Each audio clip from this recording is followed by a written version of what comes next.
girls deserve it too. Thank you. And I was trying to think of how I would introduce myself, and then I figured since I have a few pieces to share, hopefully you all will get to know me through my poetry. So with that being said, I'll jump into the next piece, which I actually just finished today. I really wanted to share it tonight, so I tried to crack down and whip it out. I've been working on it for a few weeks, and it's my attempt to articulate my feelings about the idea of a strong Black woman being a limiting identity. And as much as there are positive connotations associated with that, it still feels like another box to be put in that doesn't fully encompass how I identify. So I tried to express that through this poem, and hopefully I was successful. I will warn you that it's a little more vulgar than some of my other poems. However, I'm not going to apologize for that because art should make you comfortable. So.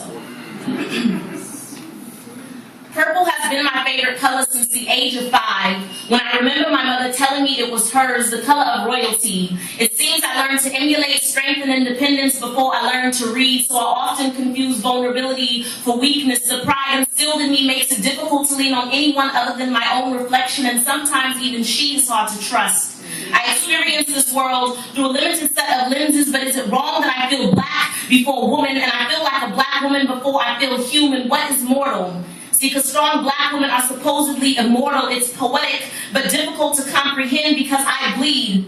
And humans bleed, right? Or maybe it's just my imagination, and for me it's actually some metaphorical shit like the spirits of my ancestors in liquid form that flow through me and pour from me when I'm cut or scraped. These days, it seems I should expect and accept that when I walk down the street, I'll likely be harassed by men that will address me as a dessert item according to my skin tone. Sexy chocolate!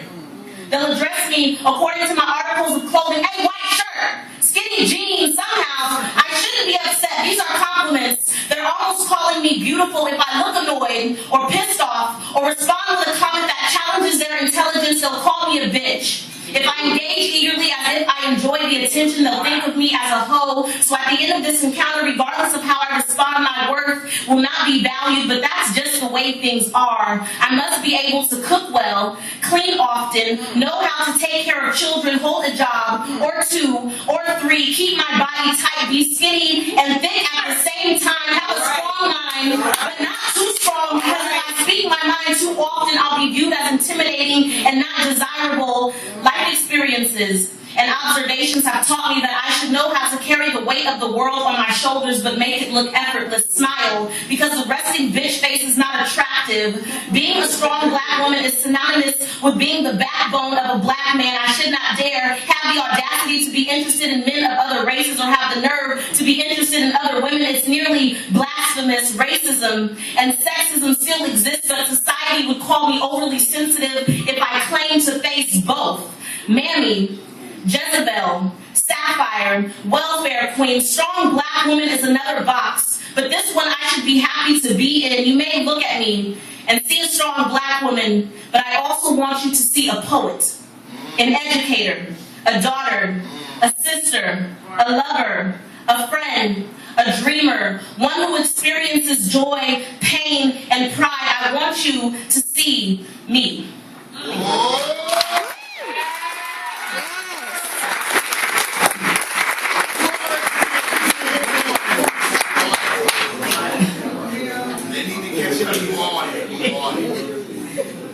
All right, so that's real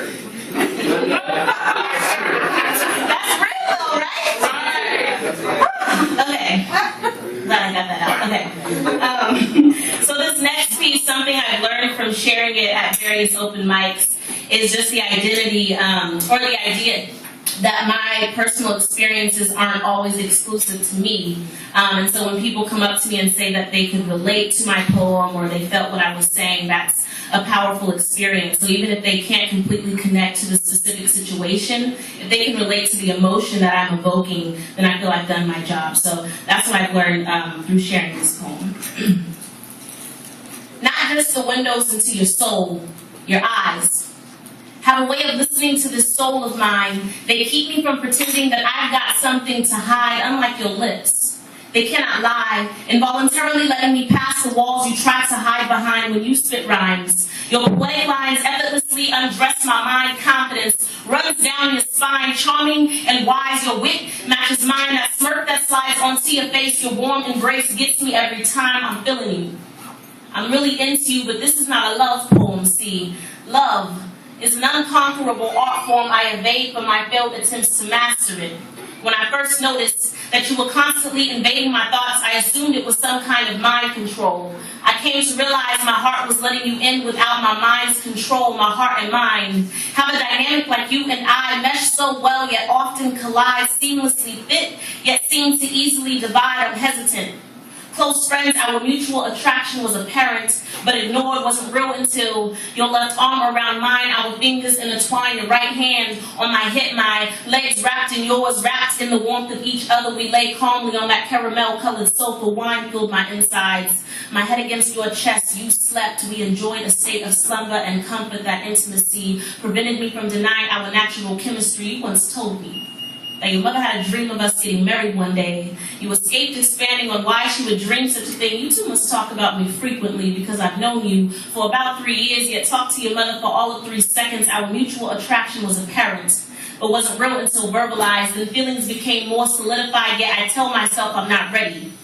Not in a place or mental space to further dedicate my heart's energy toward you, with doubts of receiving yours in return, so fear pushed me to say that we should just remain friends, and you agreed. Yet you then began to emotionally avoid me because I was emotionally avoiding we. It's ironic.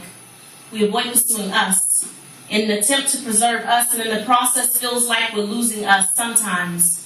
When I try to type clarity in my phone, it autocorrects to your name, which is interesting, considering I'm so unclear about where we stand, but I shouldn't worry. Our friendship is so resilient. Over time, it will heal itself, which can be added to the list of bullshit lies I tell myself. What will become of us? If we continue to sit with our mouths shut, pretending things aren't strained between us, we're stuck. I'm feeling you. I'm really into you, but this is not a love poem. I pray every day that it will slowly become a numb poem. Word.